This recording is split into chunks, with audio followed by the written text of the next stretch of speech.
Channel philosophy of education में खुश आमदीद।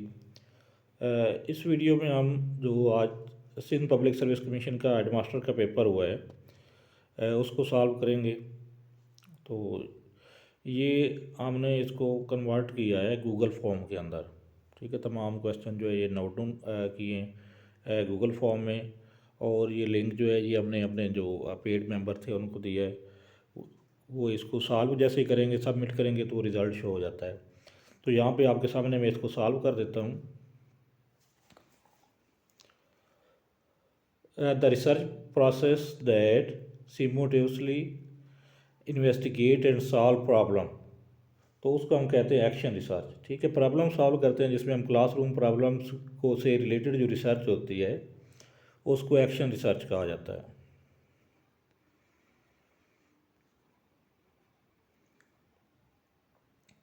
सेकंड क्वेश्चन है evaluation that monitor learning process.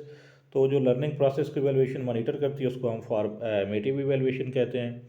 The difference between maximum and minimum value, इसको range कहा जाता है। क्वेश्चन नंबर 4 है test that measure the learning outcome of student. ठीक है, जिसमें हम स्टूडेंट के लर्निंग आउटकम को मेजर करते हैं उसको हम कहते हैं achievement test. Percentile is use to overall group performance. Answer C इसका राइट होगा। Question number 6, the body of knowledge skills and attitudes expected to be learn by all student. ठीक है, जो तमाम स्टूडेंट जिसको लर्न करते हैं उसको हम कहते हैं core curriculum. Question 7, while teaching in the classroom any kind of work that involves two or more student is a form of। ठीक है, जब दो या दो से ज़्यादा स्टूडेंट्स मिलकर काम करते हैं तो उसको कोलैबोरेटिव लर्निंग कहा जाता है। The first step before preparing the test. Test prepare करते हुए जो सबसे पहला स्टेप होता है उसमें हम कोर्स आउटलाइन बनाते हैं और ऑब्जेक्टिव सेट करते हैं। ठीक है, ये दो चीज़ें बनाने के बाद हम उसका टेबल ऑफ स्पेसिफिकेशन बनाते हैं। तो इसका राइट आंसर होगा option D, both A and B. Question 9 है according education according to pragmatist, ये होगा एक्सक्लूसिवली प्रपोजिव। ठीक है, ये बड़ा उनका बेसिक रूल है। ठीक है, प्रैग्मेटिस्ट एजुकेशन का। ठीक है, कि जो रियलिटी है वो यूज़फुल होनी चाहिए। उसके बाद क्वेश्चन 10 है interview is basically a method of selection. Question 11, the curriculum will be child centre of the teacher is progressive. इसका राइट आंसर होगा option C. Question 12, the teaching strategy includes breaking down complex concept into smaller more meaningable parts and teach them sequentially. ठीक है, ये होगा problem based learning. इसको ना मैं देखूंगा दोबारा भी। ठीक है, एक मिनट।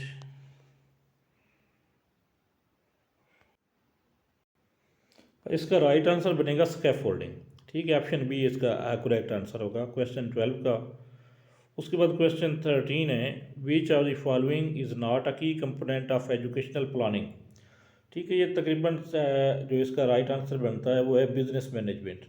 ठीक है, बिजनेस मैनेजमेंट का भी रिलेशन तो होता है एजुकेशन के साथ, लेकिन यहाँ पे इसका जो सूटेबल ऑप्शन बन रहा है वो ऑप्शन डी है। Question 14, which organisation is responsible for educational planning at the international level. इसका राइट आंसर होगा UNESCO. Educational planning plays a crucial role in addressing issues of, यहाँ पे जो सूटेबल ऑप्शन बनती है वो है gender discrimination. Question 16, according to Jean पियाजे what is term for the process by which a child incorporates new information into existing cognitive structure। इसका right answer होगा assimilation। Question 17, world health organization play significant role in, तो world health prize जो होगा इसका right answer होगा public health. Which of the following is not a key component of educational controlling. ठीक है, तो इसका आंसर बनेगा करिकुलम डेवलपमेंट। करिकुलम डेवलपमेंट जो है ना वो एजुकेशनल प्लानिंग में आता है, एजुकेशनल कंट्रोलिंग में वो नहीं है। तो राइट आंसर ऑप्शन ए होगा। Question number 19, which government body is responsible for curriculum development and educational standards in Pakistan. ठीक है, पाकिस्तान में जो एजुकेशनल डेवलपमेंट को कंट्रोल करती है बॉडी। ठीक है, तो इसका राइट आंसर बनेगा ministry of education. Question 20, which of the following best describe formative supervision. ठीक है, इसका राइट आंसर बनेगा supervision aimed at improving instruction during the teaching process, option C. Which of the following words mean extremely bad और appalling. atrocious, option A, atrocious। Question number 22, which sentence is an example of passive voice? The application will be reviewed by the committee, option B। Question 23, choose the sentence that correctly imply the future perfect tense। Future perfect tense option A होगा, she will have completed the report by tomorrow। Question 24, identify the sentence with correct parallel structure। Correct parallel structure जो है वो है option C, they were happy, excited and full of joy. ठीक है, इसका structure जो है वो पैरेलल है, ये तीनों जो है वो एडजेक्टिव आए हैं। उसके बाद ऑप्शन जो डी है वो भी तकरीबन सेम था, लेकिन उसमें जो बोटल ऑफ इंक है उसको हम नोटबुक या पेन का जो है वो पैरेलल इसको कंसीडर नहीं कर सकते। क्वेश्चन 25 है, विच sentence correctly use a subjective mood. If he were taller he would join the basketball team. Hypothetical इसमें आएगी जो सब्जेक्टिव मूड होता है, तो ये ऑप्शन बी इसका बनेगा right answer. Question 26, choose the sentence that correctively use a cleft sentence. It was the wind that broke the window. ठीक है, ये आंसर ऑप्शन ए इसका राइट होगा। Question 27, which sentence correctly use an electrical clause to avoid repetition. ठीक है, तो इसमें जो आंसर आ रहा है ये देखें ना, ये है she likes to ski in winter and to swim in summer. तो शी लाइक्स टू जो है वो चूँकि फर्स्ट में आ रहा है तो उसको आपने रिपीट नहीं करना, ये होता है इलेक्ट्रिकल क्लॉज। तो इसमें ऑप्शन ए जो है ना उसमें टू स्विम जो है वो ग्रामेटिकली करेक्ट नहीं है, तो ऑप्शन बी इसका राइट आंसर होगा। ठीक है, question 28, choose the correct synonym of confront. इसका होगा twist. Question 29, choose the correct synonym of स्केप्शियल आर्टिकल। इसका आंसर होगा devious. Question 30, choose the correct synonym of wondrous. इसका बनेगा burdensome. Question 31, expected life outcomes from education are referred as. ये aims होंगी, expected life outcomes जो होती हैं। Question 32, the field of study that focus on how thought process are constructed including memory, problem solving, decision making. ठीक है, ये cognitive development होगी। Question 33, the inductive method of teaching refer to. Inductive method जो होता है इसमें हम जाते हैं स्पेसिफिक टू जनरल। ठीक है, चीज़ों को हम जनरलाइज बाद में करते हैं, तो ऑप्शन बी इसका राइट होगा। अभी मैं कोई की देख रहा था जिसमें टिक लगाए गए थे पेपर के ऊपर, तो उसमें टिक लगी हुई थी general to specific.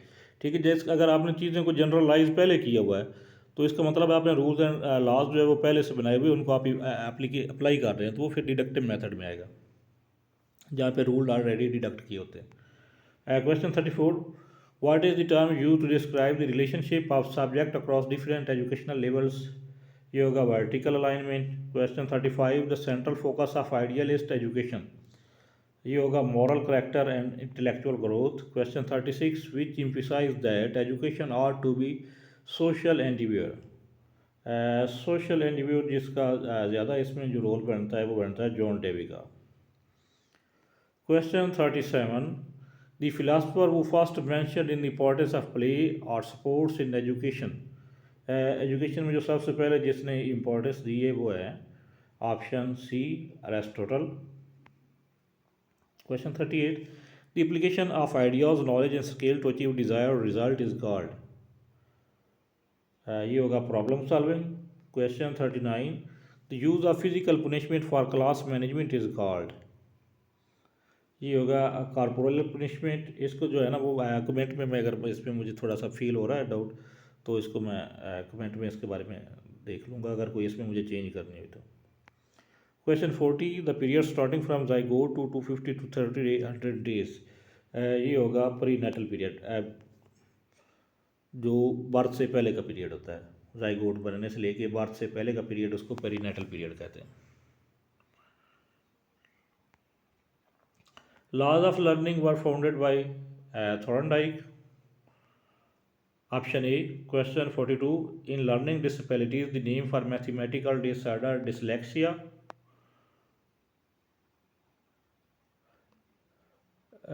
Mathematical disorder dyscalculia होगा, ठीक है।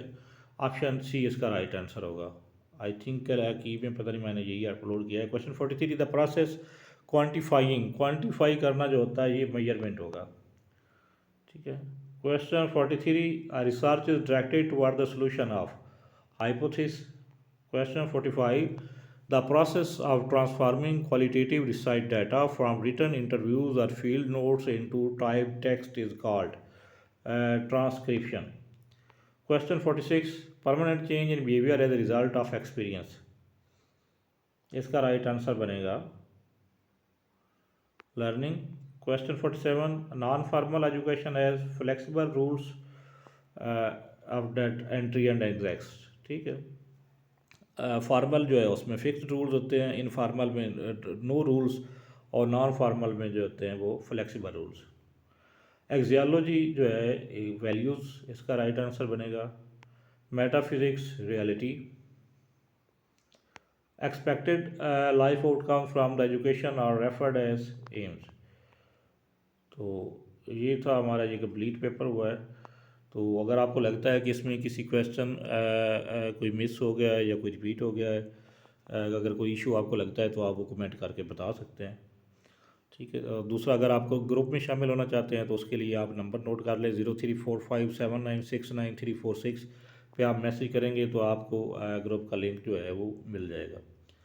अल्लाह हाफिज़। अगर आपने चैनल सब्सक्राइब नहीं किया तो चैनल सब्सक्राइब कर लें ताकि हमारी आने वाली वीडियो से भी आपको उसका नोटिफिकेशन मिल सके। Best of luck. अल्लाह हाफिज़।